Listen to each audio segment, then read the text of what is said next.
Apple has released a new iPad again. If you're still wondering whether you should buy one, this video will answer a simple question. What exactly can an iPad help you do? I'll walk you through 4 areas: paperless learning, iPad productivity, creative work and design, and some hidden advanced workflows to systematically show what the iPad can do in real-world scenarios. Whether you're a student or a working professional, you can find a workflow that fits your needs. 1. Paperless learning. An iPad paired with a pencil can, to a large extent, replace your thick textbooks and traditional stationery. You can import various PDF textbooks or research papers directly into GoodNotes. You can also scan physical books into PDF files, save them on your iPad, and then open them in GoodNotes. Inside GoodNotes, you can not only read PDFs, but also annotate directly on documents and take notes. In addition, you can create notebooks in different styles. GoodNotes provides many commonly used note-taking tools, including pen, pencil, highlighter, eraser, and lasso. When paired with a stylus, it can deliver a writing experience very similar to writing on paper. If your budget is limited, you can use the iPad pencil, the same one I use. It provides a very comfortable writing experience with precise strokes and almost no noticeable delay in daily use. It also supports palm rejection. After using it, you can attach it magnetically to the iPad for storage. If you've set up the battery widget on your iPad's home screen like I have, you can check the battery level of the pencil and other Bluetooth devices in real time.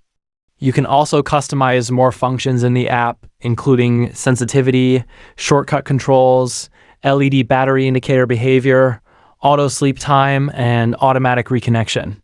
If you pair your iPad with the Magic Keyboard, you can type and write at the same time. The EIP Hyperkeys keyboard also provides some interesting features. What interests me most are the shortcuts. I can write with the EIP pencil while using the Hyperkeys keyboard shortcuts to switch tools. This keyboard is very thin and lightweight. The typing experience is comfortable and also offers colored backlighting. When storing it, the magnetic latch helps secure the pencil so it doesn't get lost. Overall, these 2 devices are probably the most important companions for a paperless learning setup. Now, let's go back to our notes in GoodNotes. You can insert many types of attachments to make your notes richer, including images, tables, and even videos. You only need to paste a video link, and GoodNotes can play videos from other websites directly inside your notes, which is very convenient. In classroom or meeting scenarios, you can also record the speaker's voice and have it transcribed into text at the same time, greatly improving note-taking efficiency. And it's a complete structured tutorial based on the latest version of GoodNotes. Welcome to Paperless Lab. If you want to learn this app more systematically, you can check out the latest GoodNotes 2026 full tutorial that I've already published on my channel.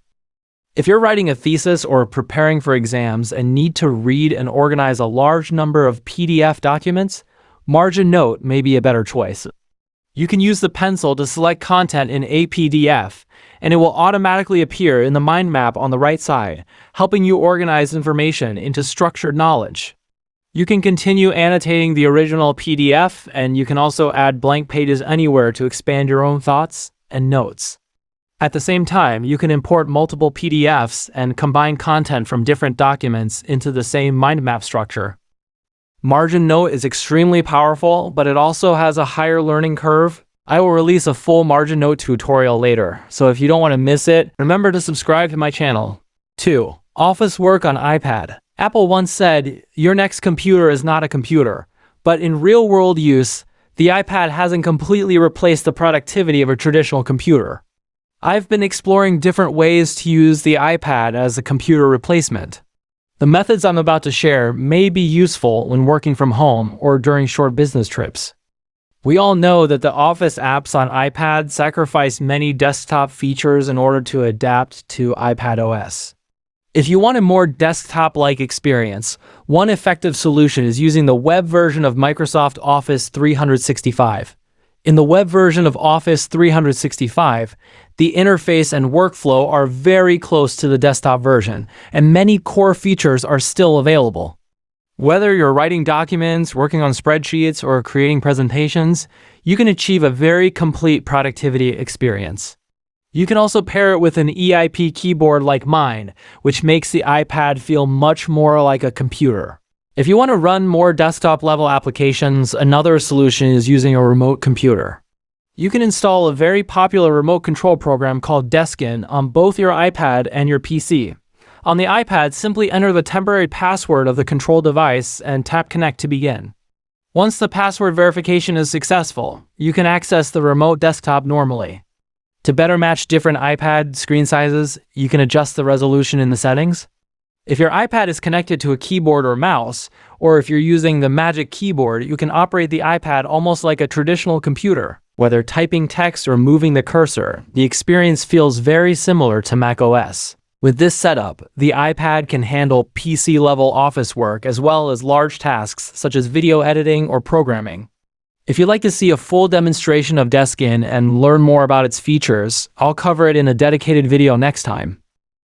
If you don't have a laptop but happen to have both an iPad and a Mac Mini, and you want to carry the compact Mac Mini when traveling, you can use the iPad as the display for the Mac Mini.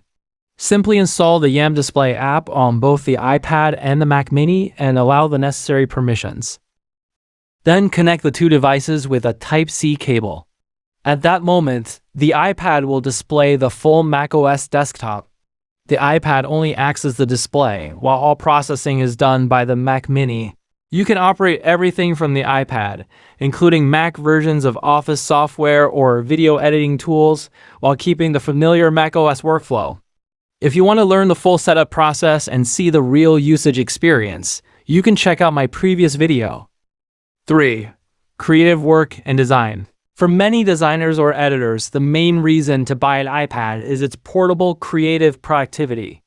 Apple recently introduced a Creator Tools subscription bundle. Software that used to be expensive can now be accessed through a monthly subscription, and it also supports family sharing. You can edit videos with Final Cut Pro, which allows multi-track, multi-clip editing directly on the iPad and works intuitively with the pencil. For photo editing, Affinity Photo is one of the apps that comes closest to the desktop experience on iPad. It fully supports unlimited layers, layer groups, and masks. And when paired with a pencil, it allows more precise adjustments than using a mouse. Music creators can use Logic Pro to complete a full music production workflow on the iPad. Procreate is one of the most powerful drawing apps on iPad. It supports many types of brushes, and you can customize brush parameters to match your own workflow. When it comes to colors, whether it's color picking, mixing, or using palettes, everything feels very intuitive. Combined with its powerful layer system, it can handle much more complex creative tasks. The iPad can also be used for more professional workflows, such as 3D design. 4. Hidden workflows. If everything we discussed earlier covers most everyday scenarios, the next section includes some more advanced and less common workflows. If you want to learn Python programming on the iPad, you can use Python. It supports local code editing and execution, and you can also install third-party libraries. For data analysis, Carnets provides an experience very close to Jupyter Notebook and can directly access local files for analysis. In terms of multi-device collaboration, you can use the iPad as an external display for your Mac to improve multitasking efficiency. You can also connect the iPad directly to an external monitor to add more screen space. With the latest version of iPad OS, window management and multitasking have become much more flexible. You can also connect the iPad to a projector. There's no need to carry a computer or wait for the system to boot. Simply open the iPad and start presenting. With the pencil, you can annotate directly during the presentation. In many presentation scenarios, the iPad can even be more convenient than a laptop.